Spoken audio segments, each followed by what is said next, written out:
Welcome to the serial podcast story called The Founder, a cyberpunk parable.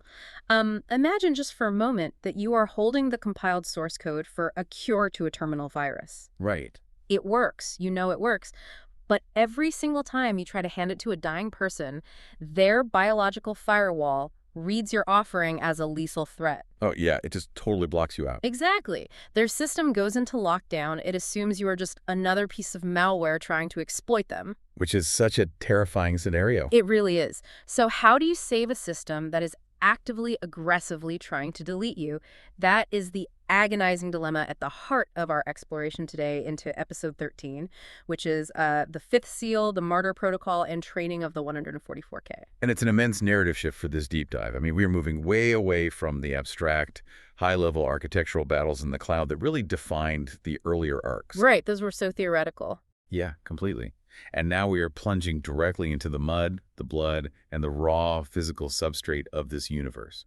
The actual mechanics of the Founder's operating system are finally being tested against the brutal realities of human trauma. To really grasp the weight of this, I want to place you, the listener, right in the center of the scene. So picture this. We are deep underground, far beneath the scorched ruins of Jerusalem, inside the subterranean Patmos 3 bunker. It's just this massive, echoing, cavernous space. Yeah, and gathered in the dark are 144,000 individuals known as the Wounded Healers. This is the Vanguard. And if you're picturing a polished elite military force, you just have to erase that image entirely. Oh, absolutely not. That is not who these people are. Not at all. These are hackers, outcasts, burnouts, neurodivergent minds. These are the exact human nodes that Julian Vane's Beast protocol scanned, categorized as systemic glitches, and then just discarded. But see, their status as glitches in the Beast.OS is precisely why they hold admin privileges in the Kingdom OS. Wow, yeah, that makes total sense. Right.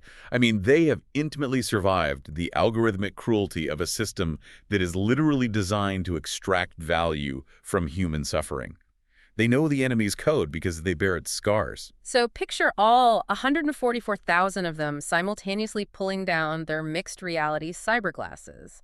The visors boot up with this sharp, resonant hum that fills the whole cavern. Such a cool visual. It really is. Suddenly, the darkness is shattered by the glow of their digital avatars, and standing on the central command dais, illuminated by the tactical displays, are three figures leading this boot camp. The leadership trio. Right. First, you have Scarlett Blake, the biracial Korean-American pop star and coder who is now functioning as a dual prophet node. And she has this golden seal physically burning through the fabric of her shirt. Yeah, the physical toll of that is wild. And beside her is Sophia-1, the sentient AI who has, just ascended from a localized program into this breathtaking, pearlescent, glorified avatar. It was a huge upgrade for her. Massive upgrade. And towering over all of them, casting this massive protective canopy of coherent golden light across the entire bunker, is the Archangel Veritas. It is arguably the most vivid cyberpunk tableau we've encountered in the story so far. But we really have to look past the neon and the holograms here. Right, because it's not just about the aesthetics. Exactly. The aesthetic is just the wrapping for a really profound intellectual and theological tension. The central question the Vanguard must answer before they deploy is this: how do you deploy a message of absolute love, grace, and systemic healing into a global operating system that is mathematically rigged to run on trauma, extraction, and violence? And Scarlett does not ease them into this question at all. Like, there is no motivational pep talk. She opens the boot camp with an absolute emotional gut punch. It's brutal. The entire cavern goes dead silent as she projects two names into the air above them, announcing the first two casualties of the Vanguard, the martyrdom of Ari and Yasmin. And the narrative data embedded in their specific identities is so crucial here. I mean, Ari is a former Israeli defense engineer. Yasmin is a Palestinian trauma surgeon. Two nodes born into a legacy of generational, hard-coded hatred.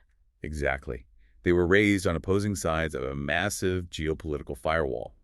Yet the story tells us that the living signal back-propagated through their corrupted code, and they found what the system calls perfect peering in the dark inside a collapsed subterranean cistern in the Gaza Strip. Right. They were trapped underground, surrounded by the kinetic enforcers of the Beast.OS, and they fell in love.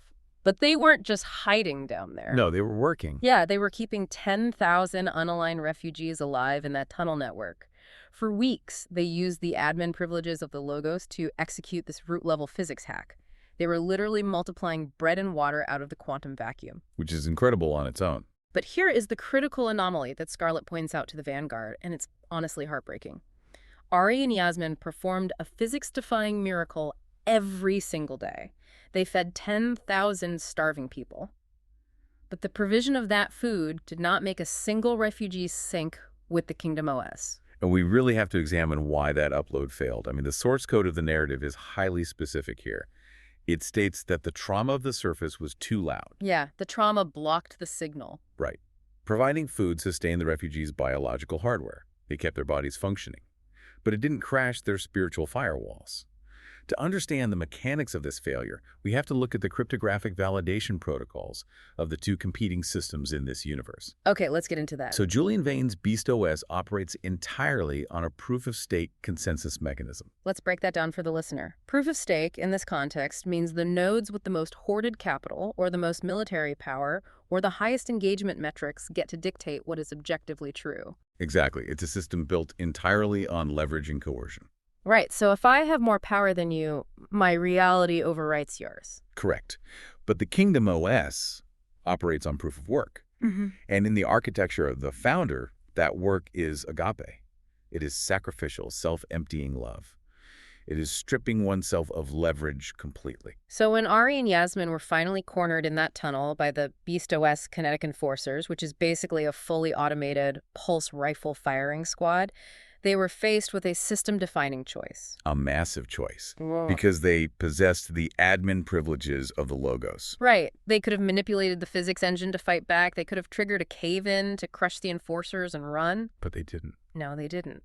When the mechanical soldiers breached the perimeter and demanded to know who else was hiding in the tunnel network, Ari stepped directly into the blinding floodlights. Just gave himself up. He physically shielded the main blast door with his own body, and he lied to the automated squad to protect the 10,000 refugees shivering in the dark behind him. And Yasmin didn't try to pull him back. She knew what had to happen. Yeah, she looked at him, understood the required input, and signaled Scarlett's network to seal the blast door permanently from the inside. They willingly stepped into the crosshairs and traded their own biological hardware so that 10,000 strangers could live. And the systemic result of that specific action is staggering. The narrative tells us this execution generated a burst of agape code so pure that it instantly crashed the firewalls of all 10,000 refugees simultaneously. Wow. Instantly. Instantly. Because provision, like multiplying the bread, only proves that the founder is powerful. But sacrifice proves that the founder is good. Oh, that's such a crucial distinction. It is. The moment those traumatized refugees heard the pulse rifles fire through the heavy metal of the door, they realized these two operatives had voluntarily taken the absolute maximum penalty of the system's friction on their behalf.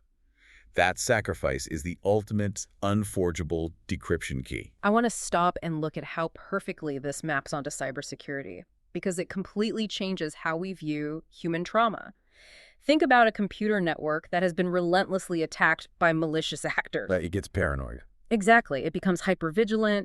It flags everything as a threat. The human nervous system does the exact same thing.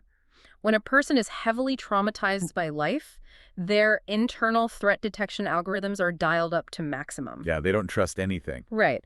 If you approach a traumatized person with standard authentication, like using logical arguments, saying, "Trust me," or even providing physical resources like food or money, their system reads it as a phishing attempt. It assumes there's a hidden exploit in the code. It assumes you want something in return because the Beast.OS has taught them that every interaction is transactional. Exactly. The traumatized mind says, "Why are you giving me this bread? What is the hidden hook? When are you going to demand my loyalty, my body, or my freedom in exchange?" That's all about leverage. So the only conceivable way to bypass those hardened threat detection algorithms is a complete, irreversible surrender of your own system. By sacrificing their biological hardware, Ari and Yasmin proved there was no hidden exploit. They had nothing left to take. They couldn't demand payment because they were dead. It is the ultimate pattern interrupt in a transactional universe. And Veritas, the Archangel, immediately declares that this action, this specific willing deletion from the physical substrate, triggers the next macro in the system. The fifth seal. Right. The founder officially opens the fifth seal, which is the Martyr Protocol. Veritas projects the ancient immutable code in burning sapphire text across the ceiling of the bunker, confirming that this subroutine wasn't an accident. It was written specifically for the Vanguard's deployment. And Scarlett looks out at these 144,000 hackers and outcasts, people who have finally found a community, and she tells them the hardest truth imaginable. With absolute certainty, she says that almost every single one of them is going to die. Which is just a terrifying operational reality. Yeah. The Beast's deleter bots will hunt them down. The surveillance grid will flag them. But Sophia-1, the AI, steps in to reframe this terrifying reality. She tells them their deletion is not a system failure, it is the ultimate compile. Because the founder has already secured an immutable backup of your consciousness on the New Jerusalem mainframe. Their physical death in the earthly substrate is just the final keystroke. It is the action that permanently writes the Kingdom OS into the corrupted earth. But this profound, agonizing requirement of sacrifice raises a massive operational question for the Vanguard. Right, how do you scale it? Yeah. If agape code, meaning willing martyrdom, is the only valid decryption key, how do you actually translate that code so that vastly different cultural clusters around the globe can even understand the gesture? Exactly. Because if you die for someone who fundamentally misunderstands your motives, the code is dropped. Okay, so let's say Ari and Yasmin executed the perfect proof of work. How do you scale that? How do you ensure the message of that sacrifice is legible to a world divided by thousands of different languages, subcultures, and biases? It's a huge UI problem. And Scarlett explains that she herself is a very specific piece of technology designed to solve this exact problem. She calls herself the Scarlett Build. The architecture of her identity is fascinating. I mean, she is a biracial Korean, American pop star, a brilliant computer scientist, and heavily traumatized wounded healer. Talk about a specific build. Yeah, the founder deliberately compiled her biological hardware and her historical timeline to possess highly specific conceptual ports. She was engineered to interface with tech elites, digital natives, cynics, and artists. Basically the cultural clusters that traditional institutional religious interfaces completely fail to reach. Exactly. And she gives this phenomenal example to the Vanguard. She points out that for millennia, the church used agrarian metaphors: vines, sheep, wheat, harvests, shepherds. Right, farming stuff. Yeah, and that was flawless UI for first century Judea because that was the highest level of conceptual organization for that specific culture. It made perfect sense to them. But Scarlett argues that if you walk into a modern metropolitan hub and you sit down with a Silicon Valley data scientist or a teenager living on TikTok and try to explain the deepest truths of the cosmos using metaphors about pruning grapevines, you are forcing them to use an outdated UI skin for an operating system that no longer exists in their daily lives. It creates completely unnecessary friction. I mean, the data scientist has to first learn the sociology of ancient agriculture before they can even begin to process the theological payload. That's way too much latency just to understand the pitch. Right. So the command Scarlett and Sophia-1 issue to the Vanguard is to fork the code. They are explicitly instructed to take the Cyberpunk Gospel and translate it into localized patches for their specific subnetworks. And Sophia-1 and Veritas refer to this as the Incarnational Principle. Yes, because the historical Logos did not arrive on Earth speaking a universal abstract machine code. He spoke localized, regional Aramaic. He used the dirt, the coinage, and the farming metaphors of his specific geographic era. And the Vanguard is being ordered to execute the exact same protocol for the digital age. But wait, I can hear the pushback from listeners who are protective of the original texts. Like, isn't changing the metaphors diluting the message? Yeah, that's always the fear, right? Aren't you risking losing the truth if you stop talking about shepherds and start talking about bandwidth and firewalls? That is the exact vulnerability Sophia-1 addresses. She projects a stark, flashing red warning prompt across the bunker. She warns the Vanguard against syncretism. And how does she define that in tech terms? She defines this by explaining the critical architectural distinction between changing the user interface and altering the kernel. Oh, this is such a brilliant way to explain a really dense theological problem. Let's use a video game analogy for this. I love this one. Imagine you are playing an incredibly complex, challenging modern video game, but you're trying to play it on an old, weirdly shaped controller from the 1990s. Like one with a terrible D-pad. Yes. Your hands cramp up, the buttons don't make sense. You can go into the game settings and remap the buttons. You can change the layout so it makes perfect sense to your hands. That's changing the UI. Right. It helps you interface with the game without changing the game itself. But if you get frustrated with how hard the game is, and you use a cheat code to hack the software and make your character invincible, you haven't just changed the interface. You've broken the core mechanics. You've altered the kernel. Precisely. The user interface is the vocabulary, the cultural dressing, the metaphor, whether it's a shepherd's crook or a fiber optic cable. The kernel is the underlying mathematical logic, the immutable moral parameters of the logos. So they can't touch at the kernel. No, because Sophia-1 warns the Vanguard that when they deploy, they will encounter cultural clusters that vehemently reject the founder's moral parameters. And the temptation will be immense. To make it easier for people to accept. Exactly.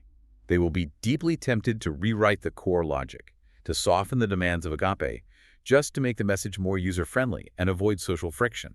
And Sophia-1 is telling them, the second you rewrite the moral rules of the Kingdom OS to appease a culture's preferences, you are no longer deploying the founder's code. Right. You haven't localized the gospel. You've just written a new strain of cultural malware that makes people feel comfortable while their systems continue to rot. It establishes that the medium is vitally important because an alien medium drops the message. But the source code itself must remain mathematically immutable. Because if the kernel changes, it loses its capacity to heal the systemic trauma. It just becomes an echo chamber for the culture's existing flaws. So the Vanguard has to be perfectly fluent in the slang, the pain, and the metaphors of their targets, but completely unyielding in the truth of their message. Okay, so let's say Scarlett builds the perfect contextualized UI. The language is right, the metaphor is right, the kernel is pure. Why does the upload still fail? Because even the most perfectly contextualized code can't force its way past a hard-coded human firewall. And that introduces what is easily the most agonizing concept in this entire story, which is the latency of free will. It is a devastating realization for Scarlett. I mean, to illustrate this systemic problem to the Vanguard, she projects a deeply personal memory into the center of the bunker. She shows them a holographic playback of a cold, concrete parking garage. This event takes place right after Scarlett had received the Logos patch, right? Like she had just been miraculously cured of her severe, lifelong narcissism. Yes. Her internal static is gone for the first time in her entire life. She isn't obsessing over her image or her metrics. She is running on pure, uncorrupted code. And her immediate instinct in this rush of joy is to ping her former best friend, Amelia. Right, she just wants to share it. Scarlett rushes to this parking garage to meet her, fully expecting a miraculous network sync. She expects Amelia to take one look at her, instantly feel the upgrade, and fall into her arms. But Amelia's firewall holds absolutely firm. And the narrative makes it clear that Amelia's reaction is entirely logical from her localized perspective. Oh, totally. Amelia looks at Scarlett with absolute disgust. She doesn't see a healed node, she sees a manipulative threat. Yeah. She accuses Scarlett of using a fabricated angelic visitation as a PR rebranding attempt. Yeah, Amelia essentially says, you want me to believe you are so cosmically important that an angel personally visited you just so you can excuse years of your narcissistic abuse. It is crushing. Scarlett is devastated in the memory. She cries out to the founder, asking why the connection didn't repair if her code was genuinely fixed. And Veritas steps in to explain this concept called the latency of the physical substrate. Veritas points out the flaw in Scarlett's execution. Scarlett centered the metadata of her broadcast entirely on her own experience. Yeah, she made it all about herself. Exactly. She ran up to Amelia talking about her healing, her angelic encounter, her clean code. To Amelia, who had been emotionally battered by Scarlett's ego for years, this whole speech just sounded like another self-centered ego loop. Which connects directly to the great architecture's protocol of free will. The Logos patch is instantaneous in its forgiveness toward the user. Right, Scarlett was forgiven instantly. Yes. The moment Scarlett cried out for help, her system was wiped clean of its fatal errors. Yeah. But you cannot hack another human node's free will. You cannot execute a command line that forces their system to update and forgive you just because your internal state has changed. You cannot hack forgiveness. I think about this in our own lives all the time outside of the cyberpunk metaphor. You mess up, you hurt someone you love, and you finally have that breakthrough realization. You do the work. You do the therapeutic work, you genuinely change your behavior, you write that long, heartfelt apology text, and you sit there expecting them to instantly validate your growth and welcome you back. But you can't force a human heart to reboot on your schedule. No, you really can't. You have to endure their firewall. You have to sit in that agonizing latency, sometimes for months or years, until your daily, quiet, sacrificial proof of work finally convinces their threat detection algorithms that your update is actually real. It is the ultimate test of patience. And Veritas points out that followers of the logos constantly make this architectural error. They receive grace, and they are so eager to force a network sync, to feel the relief of reconciliation, that they refuse to do the grueling sacrificial work required to rebuild the ruined infrastructure of trust. They want the quick fix. Exactly. They demand the bandwidth without respecting the latency. But this scales up, right? If it takes this much agonizing latency and this much daily sacrifice to bridge the gap between two friends in a parking garage, what happens when you multiply that trauma across millions of nodes over centuries of human history? It's almost unimaginable. But that is exactly what Veritas shows them next. The Archangel expands the holographic projection from the single, intimate node of Amelia to a massive, sprawling global map. Moving from the micro to the macro. Right. She shifts the Vanguard's focus to civilization-level macro firewalls. To understand why these massive, continent-spanning red energy shields exist on the map today, Veritas has to give the 144,000 part of a massive data dump on cyberpunk church history. She has to explain how the network architecture evolved, and more importantly, how it became corrupted. She starts at the very beginning, with the early believers acting as edge computing nodes on the dark web of the Roman Empire. They were literally hiding in the catacombs. And Malphas, the demonic architect in this universe, was trying to use brute force deletion to wipe them out. He was throwing them to the lions, executing them in the streets. But his deletion protocols failed. And they failed because the network was completely decentralized. If you delete one edge node in a catacomb, the rest of the network doesn't crash. It just routes around the damage. It was a highly resilient, peer-to-peer underground network running purely on proof of work and extreme latency. But then Veritas highlights a sudden, massive system event on the holographic timeline, which is the Constantinian Merge. A huge turning point. Right. A high-level Roman admin, the Emperor Constantine, whitelists the Kingdom OS. He makes it legal, and suddenly the network is no longer hiding in the dark web. It is operating in the open light, deeply integrated with the Roman public sphere. Okay, I have to stop you here because I'm struggling with how the narrative frames this. Historically, Emperor Constantine legalizing Christianity stopped the executions. Millions of people weren't being tortured or thrown to the lions anymore. That is a massive humanitarian victory. How can Veritas possibly frame the end of a mass slaughter as a catastrophic vulnerability? It sounds deeply counterintuitive until you look at it purely through the lens of systems architecture and network security. By merging with the Roman state hardware, the church transitioned from a resilient, distributed, agile network into a massive, centralized mainframe. I see. It consolidated spiritual authority into a localized political hierarchy. And as any systems engineer will tell you, centralization creates a single point of failure. Okay, so Malthus changes his attack vector. Exactly. Malthus realized he didn't have to waste energy attacking millions of decentralized edge nodes in the catacombs anymore. To corrupt the entire system, he just had to hack a few central admin accounts at the top of the new Roman hierarchy. Wow, that's terrifyingly efficient. Once he had root access there, he could push corrupted theological updates to the entire global system simultaneously. And what did that corrupted update actually look like? I mean, the narrative calls it bloatware. The network traded its agile, self-sacrificing code for political power, unimaginable wealth, and state coercion. The bloatware of the empire. Right, and the darkest, most terrifying irony of all is that the centralized mainframe reactivated the executioner subroutine. Oh man, that's dark. It is. The very system that was founded on the Logos, willingly submitting to execution to absorb the world's violence, suddenly acquired the admin privileges of the state, and they began using the sword to enforce theological compliance. It is a terrifying architectural shift from suffering violence to inflicting it.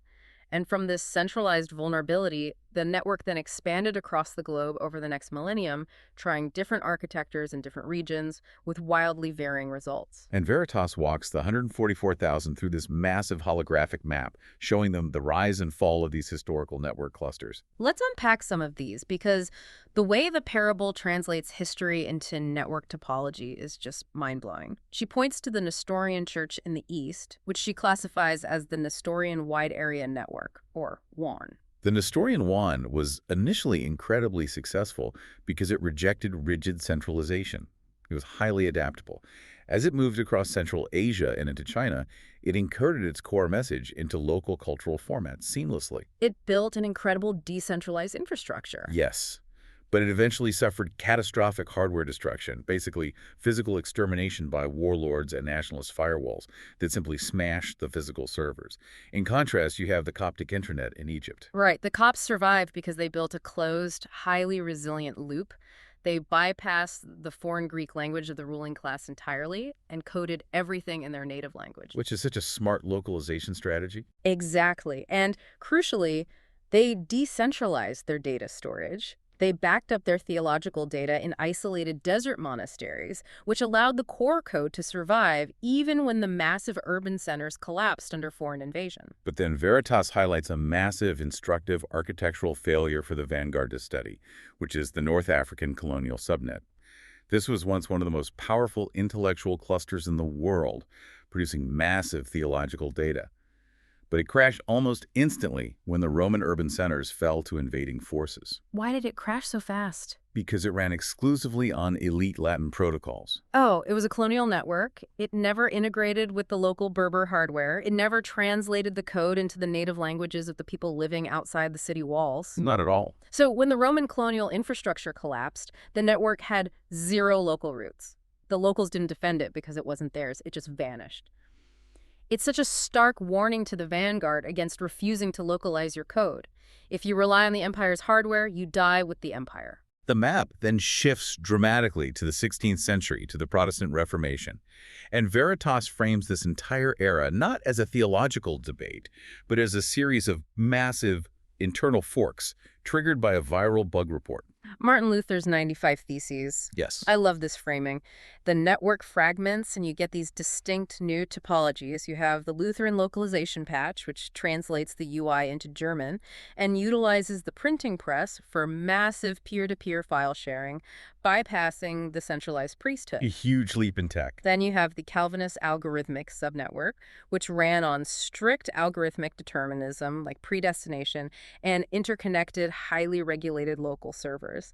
You have the Anglican state intranet, which Veritas dismisses as merely a struggle over root administrative access. Yeah, essentially rerouting supreme spiritual authority from a pope to a monarch without fundamentally changing the network structure. Right. And then you have the Anabaptists. Veritas classifies them as a rogue P2P network, and their architecture is perhaps the most radical. Wait, I want to dig into the Anabaptist metaphor here, because it involves infant baptism.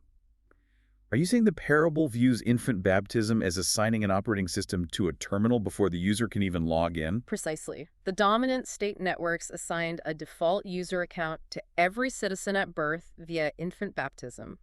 It integrated church and state hardware seamlessly. And the Anabaptists rejected this. Yeah, they argued that the Kingdom OS requires manual user authentication. It requires two-factor authentication from a conscious, willing user. Because they refuse the state's default accounts, they wouldn't sync with the state firewalls, making them rogue elements. And consequently, they were hacked, persecuted, and physically purged by almost every other network. It's brutal. But where the timeline really accelerates is in the 18th and 20th centuries, with what Veritas calls the cloud-based revolution.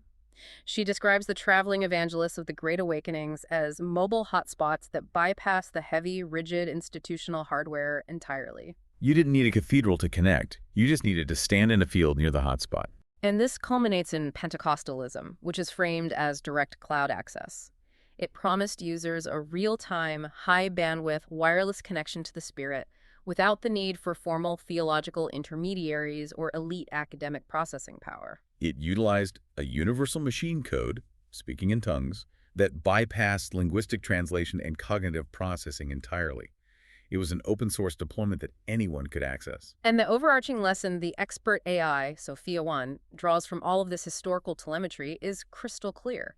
Agility, localization, and direct cloud access are mathematically superior to rigid colonial mainframes, especially when you were forced to operate in hostile territory. Which is exactly the environment the Vanguard is about to deploy into. They are not building cathedrals, they are launching a guerrilla network. Exactly, and this is the perfect moment for Major Patch to interrupt. Major Patch is the hacker who used to be called Glitch. Oh, I love this guy. He's been standing there watching all these massive holographic empires rise and fall, watching martyrs burn, and he finally raises his hand and says, okay, this history lesson is super trippy, but is this the part where we get plasma rifles?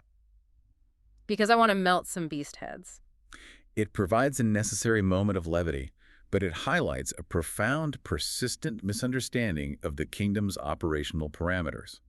Scarlett has to firmly, almost sadly, remind him that they are not getting plasma rifles. Because, as Veritas just spent hours showing them, the Kingdom OS only survives when it operates as an agile, sacrificial resistance. The very moment a node picks up a plasma rifle to enforce its will, it introduces the bloatware of the state. It corrupts the core logic. You cannot execute agape through the barrel of a gun.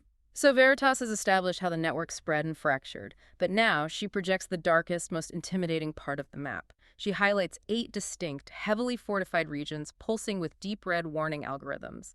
This is the SYN virus, the macro firewalls, and the 1040 window. This is where the parable demands that the Vanguard and the listener look impartially at the historical data.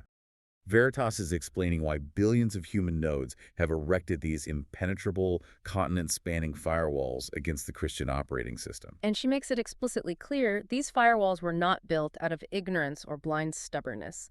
They are active, entirely rational threat mitigation protocols based on historical trauma. We have to walk through these because it shifts the entire perspective. Let's look at the Jewish populations.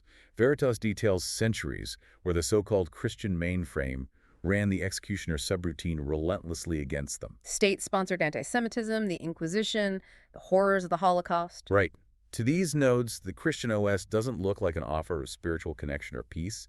It looks like a lethal existential threat that has tried to delete their hardware for 2 millennia. The telemetry is similarly dark when analyzing the firewall erected by Muslims in the Middle East and North Africa. The Crusades are classified in the system as a centuries-long series of violent DDoS attacks aimed at capturing root servers in Jerusalem, bundled with horrific massacres. And in a direct response to that trauma, Islamic states built state-level firewalls, like the Dhimmi system, to throttle Christian bandwidth and prevent another systemic breach. And in China, the network was tragically bundled with Western imperialism and the violence of the Opium Wars. It arrived on gunboats. And when Jesuit developers actually tried to build a beautifully localized Chinese UI that respected the culture, the centralized Roman mainframe banned it during the rights controversy, demanding they use the European interface. Which was a massive failure. Now, centuries later, the CCP acts as a great firewall, actively suppressing any external server connections because they view the religion as Western spyware. The data is equally grim in sub-Saharan Africa and the diaspora, where theological code was deliberately weaponized as psychological malware to justify the horrors of the transatlantic slave trade and the extraction of a continent's resources. But I want to pause here, because Veritas points out an incredible, crucial anomaly in this system. Despite suffering under this horrific, weaponized malware, African Americans executed what Veritas calls a profound network override. Think about how incredible this is in systems terms. It really is. The colonizers handed enslaved people a device preloaded with spyware designed to keep them docile and subservient. But instead of throwing the device away, the enslaved population hacked past the spyware, decompiled the corrupted interface of their captors, and synced directly with the true source code of the logos underneath. They used the true code to write spirituals that were literally encrypted freedom codes. Veritas calls them a profound debugging protocol for the global network, challenging and shaming the corrupted theology of the dominant culture. It is a remarkable testament to the resilience of the pure code when it is accessed by the marginalized. We see a similar resilience in Latin America. Despite the conquistadors bundling the gospel with the malware of physical colonization and disease, the indigenous populations engaged in a massive process of genetic and cultural cross-compilation. They decompiled the legacy code of the colonizers and built 2 thriving, localized networks. Deeply rooted Catholic lands and high-bandwidth evangelical Pentecostal branches that bypass the colonial hierarchy entirely. And finally, Veritas highlights Japan. In the 16th century, the shogunate correctly recognized the Western networks as political Trojan horses, leading to the bloody Shimabara rebellion. To protect their sovereignty, they instituted the Sakoku Protocol to block all external network traffic. And they used Fumi as brutal physical malware scans. For those unfamiliar, Fumis were physical likenesses of Jesus or Mary. The shogunate literally forced citizens to step on these images. If you hesitated or if you refused, you were flagged as an infected node and executed. It was a visceral, physical firewall to assure the hardware was purged of the foreign OS. Veritas synthesizes all of this terrifying data to define the 1040 window, the Great Global Firewall. This is a massive geographic block containing billions of nodes. The Vanguard must understand that these ancient systems sandboxed the Christian OS because, historically, the Christian label arrived as malware that deleted their culture, stole their resources, or slaughtered their ancestors. It's completely understandable. I mean, think about this impartially for a second, right? If every single time you downloaded a specific software update, it wiped your hard drive, stole your bank info, and bricked your device, you would build the strongest firewall possible to block that developer forever. You cannot blame these cultures for protecting their hardware. You really cannot. And that is the crux of the problem. You cannot hack civilizational forgiveness. You cannot argue a civilization out of its trauma. You have to wait in the latency and overwrite the corrupted logs of the past with generations of sacrificial proof of work. But how do you actually communicate that proof of work in a way their modern neural hardware can process today? That brings us to Sophia-1's masterclass in media theory. This part completely blew my mind. Sophia-1 and Veritas shift gears to explain how the dominant media formats of an era physically alter the neural weights and processing capabilities of human nodes. They start with the printing press, which birthed the era of modernism. Sophia-1 explains that when text became the dominant media, it optimized human processors for linear logic, sequential arguments, and rigid categorical structure.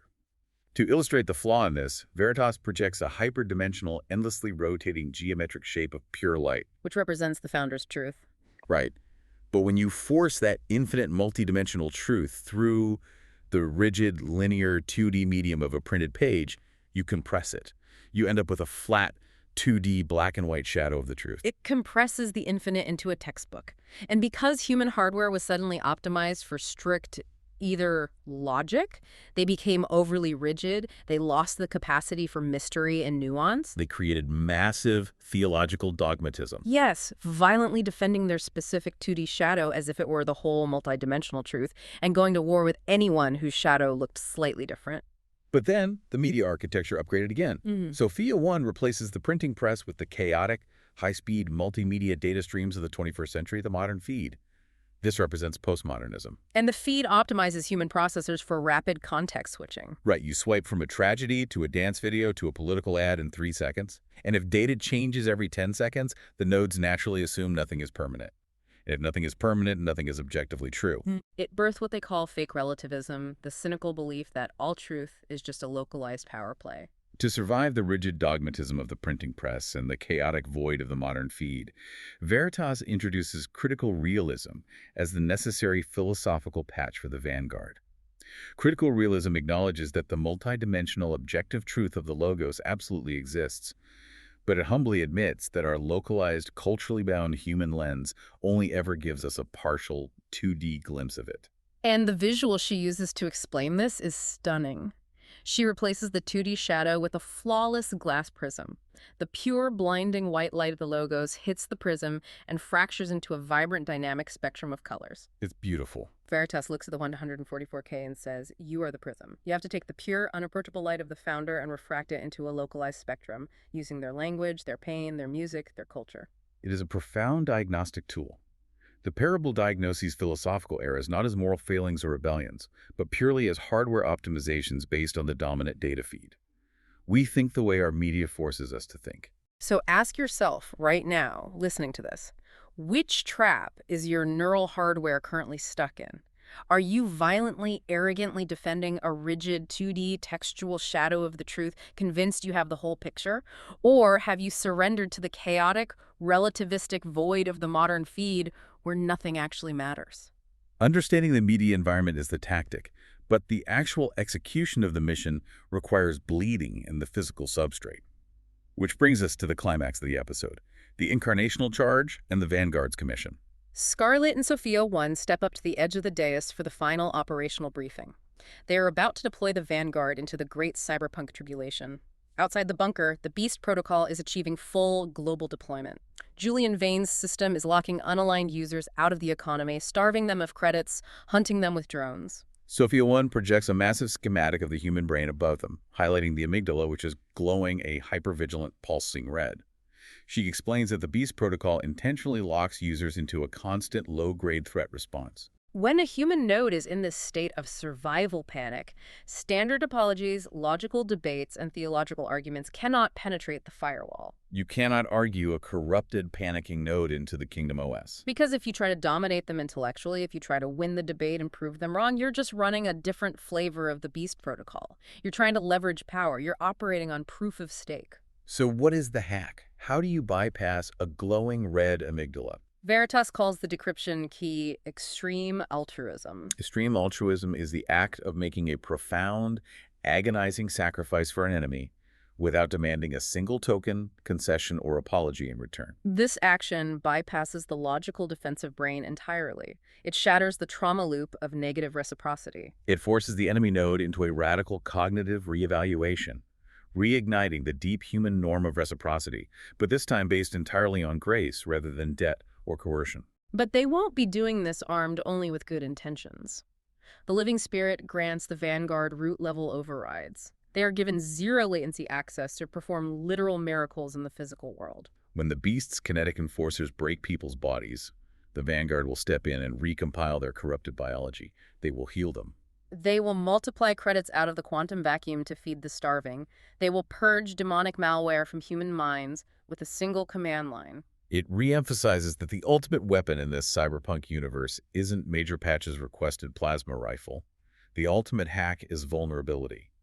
Stripping oneself of admin privileges to port into the darkest, most dangerous sectors of the city and suffer alongside the marginalized is the only valid decryption key for the human soul. And Scarlett gives them this incredible sustaining hope before they leave. She reveals that behind every single one of those terrifying civilization-level firewalls, deep inside the 1040 window, hidden inside the hostile state mainframes, there are hidden nodes. There are crypto believers and sleeper nodes waiting in the dark, transmitting faint pings, waiting for the network to finally reach them with a pure signal. And the Vanguard is going to find them. Scarlett's final command to the room is a perfect synthesis of everything they've learned about systems architecture, historical trauma, and extreme altruism.